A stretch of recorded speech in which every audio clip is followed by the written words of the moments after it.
Hello everyone, welcome to your own channel. आज हम करेंगे चैप्टर नंबर 5 एक्सरसाइज 5.1 का क्वेश्चन फर्स्ट के थर्ड और fourth last two parts. Question is in which of the following situations does the list of numbers involved make an arithmetic progression and why.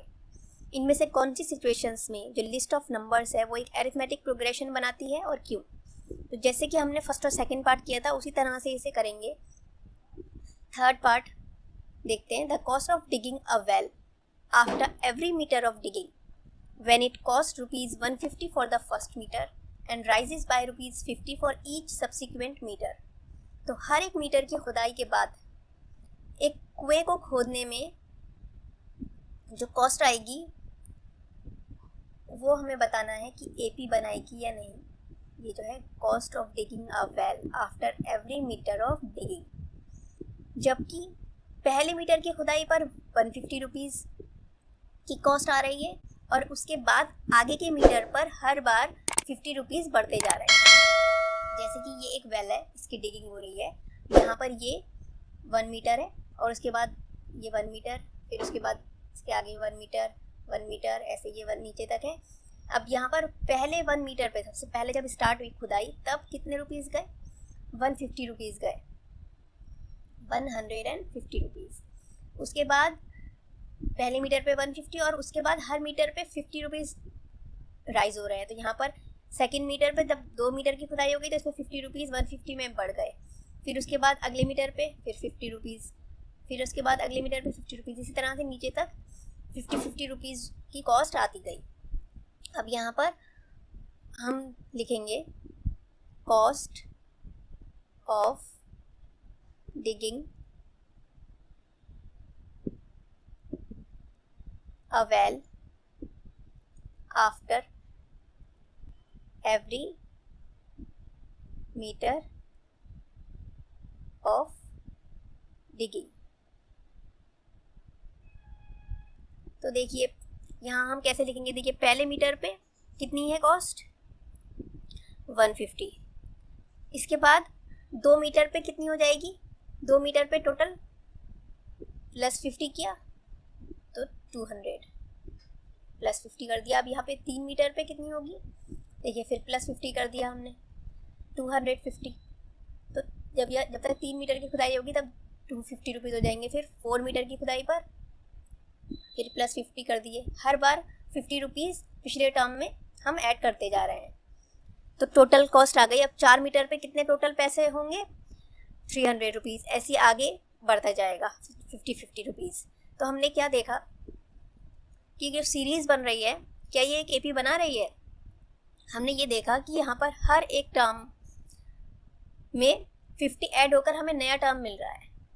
पहले term में 50 add हुआ, नया term, new term मिला, next term, फिर 50 add हुआ, फिर next term, फिर 50 add हुआ है, नेक्स्ट टर्म मिल गया। तो एक फिक्स नंबर ऐड होकर हमें न्यू टर्म मिल रहा है। तो इसका क्या मतलब हुआ कि ये एक एपी बना रहा है। It forms an AP.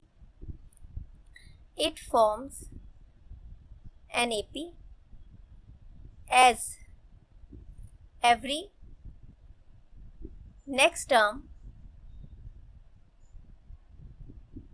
is 50 more than the preceding term। preceding मतलब पिछले टर्म। हर अगला टर्म हमें पिछले टर्म में 50 ऐड होकर मिल रहा है, एक फिक्स नंबर ऐड होकर मिल रहा है, इसलिए ये एक एपी बना रहे हैं। और हम ऐसे भी इसे कैसे भी और कर सकते हैं। हमने देखा A1 A2 A3 A4 है, ये तो A2 माइनस A1 मतलब 200 माइनस 150 50, 250 माइनस 200 50, 300 माइनस 250 50। तो ये एक एपी बना रहा है। आगे देखते हैं fourth part. The amount of money in the account every year when rupees 10,000 is deposited at compound interest at 8% per annum।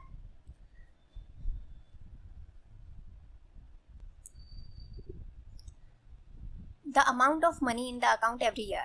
अब हर साल अकाउंट में अमाउंट जबकि 10,000 रुपीज़ डिपॉजिट किए गए हैं 8% पर एनम के कंपाउंड इंटरेस्ट पर।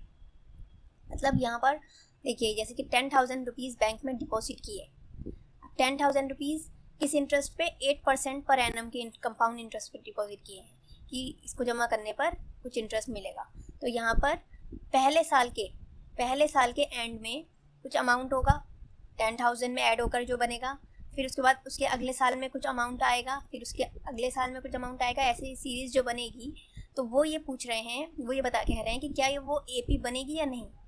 तो उसके लिए हमें अमाउंट फाइंड करना होगा, और अमाउंट फाइंड करने का एक फॉर्मूला होता है, वो होता है A is equal to P1 plus R upon 100 to the power n, ये होता है। अब यहाँ पर सबसे पहले जो P है वो होता है initial balance, initial principal balance, जो सबसे पहले बैलेंस जमा किया है वो है 10,000। तो दैट मीन्स यहाँ पर P क्या हो गया? ₹10,000। और कितना इंटरेस्ट है?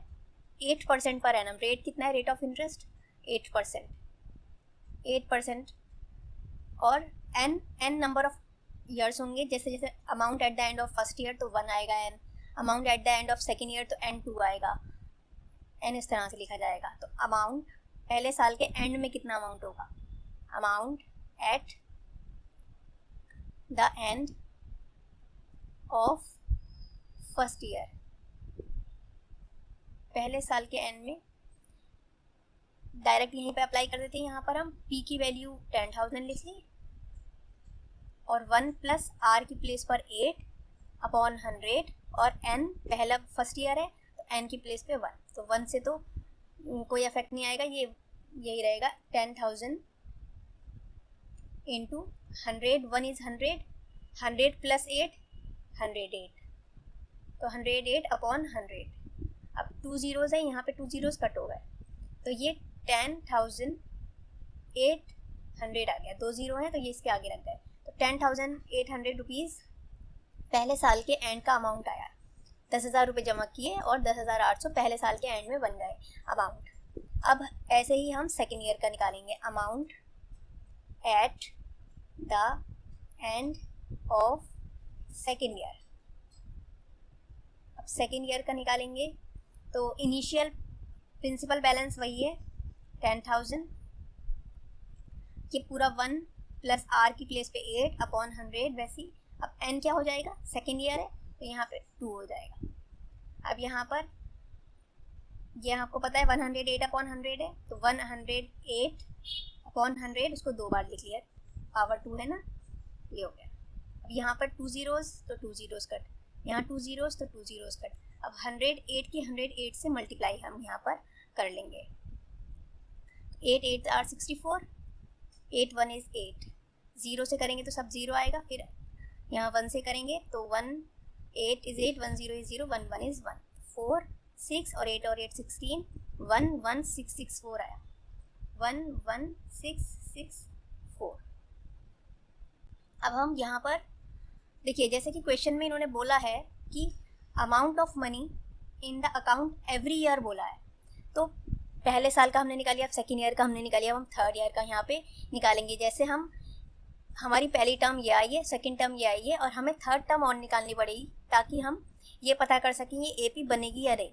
3 टर्म्स होनी चाहिए ताकि हम A2 minus A1, A3 minus A2 find कर सकें। ये डिफरेंस अगर सेम होगा तो वो AP होगा, अदरवाइज़ नहीं होगा, तो वो हमें पता करना होगा। और ये हम नहीं लेंगे क्योंकि इन्होंने बोला है, हम 10,000 नहीं लेंगे पहला टर्म, क्योंकि इन्होंने बोला है amount of money in the account every year, हर साल। तो पहले साल के एंड में जितना आएगा वो पहला टर्म होगा, ये सेकेंड टर्म होगा। अब हम थर्ड टर्म निकालेंगे, amount at the end of third year. अब थर्ड ईयर के एंड में क्या होगा, तो यहाँ पर हम क्या कर देंगे, बस वैसे ही करना है। यहाँ पर 1 प्लस 8 अपॉन 100 की पावर यहाँ पर 3 हो जाएगी, तो यहाँ पर 10,000 इंटू 108 अपॉन 100, और यहाँ पर 3 बार हम लिख देंगे, ठीक है, पावर 3 है। अब यहाँ पे 4 ज़ीरोज़ हैं, ये 2 ज़ीरोज़ तो कट हो गए। अब हम इसे कट नहीं कर रहे, बस ये इन तीनों की मल्टीप्लाई करेंगे, और लास्ट में 2 ज़ीरो हैं, अपॉन में 2 ज़ीरोज़ हैं, तो ऊपर 2 नंबर पहले पॉइंट लग जाएगा। तो नेक्स्ट पेज पे कैलकुलेशन कर लेती हूँ।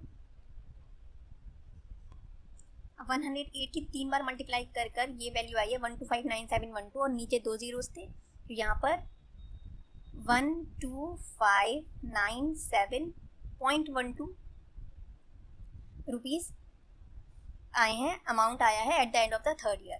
तो तीनों साल का अब हमारे पास आया है अमाउंट। अब हम यहाँ पर उसको टर्म्स के अकॉर्डिंग लिख देंगे। यहाँ पर पहला है हमारा 10,800, दूसरा है 11,664। यहाँ लिख देंगे हम 10,800 11,664 और यहाँ पर 12,597.12। अब ये हमने जैसे मान लिया A1 है, ये A2 है, ये A3 है, तो अब A2 माइनस A1 करेंगे हम। A2 माइनस A1 किया हमने, तो यहाँ 11,664 माइनस 10,800 माइनस करेंगे, यहाँ पर कर लेते हैं, तो ये आया 10,800 माइनस 50 या 4 माइनस 0 4, 6 माइनस 0 6, यहाँ पे कैरी लिया 16 माइनस 8 8, 864 आया, 864। अब यहाँ पर हम A3 माइनस A2 कर रहे हैं, तो A3 है 12,597.12 और माइनस 11,664, तो अब यहाँ वो माइनस कर लेते हैं, 12,597.12 और 11,664.00 माइनस करेंगे, 2 minus 0 2, 1 minus 0 1, 7 minus 4 3, 9 minus 6 3, 15 minus 6 9, तो ये आया 933.12।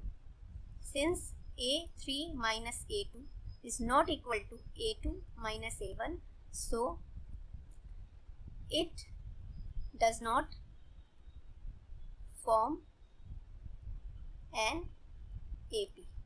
इन्होंने क्वेश्चन में भी बोला है, यहाँ दिखाते हैं हम, Does list of numbers involve make an arithmetic progression? Does the list of numbers involve make an arithmetic progression? तो हमें यहाँ पर इसकी कैलकुलेशन ज़रूरी थी करनी, इसलिए हमने यहाँ पे कैलकुलेशन करी है। अदरवाइज़ हम ऐसे भी इसे लिख सकते थे कि यहाँ पर ये AP नहीं बन रही है, क्योंकि किसी भी नंबर पे जैसे पावर्स में इस तरह से अगर बढ़ती है तो वो कभी भी उनका जो डिफरेंस है वो सेम नहीं आता है, लेकिन ये करना आपको समझाने के लिए ज़रूरी था। That's why I did it. Have a good day. Thanks for watching. Don't forget to like, share, comment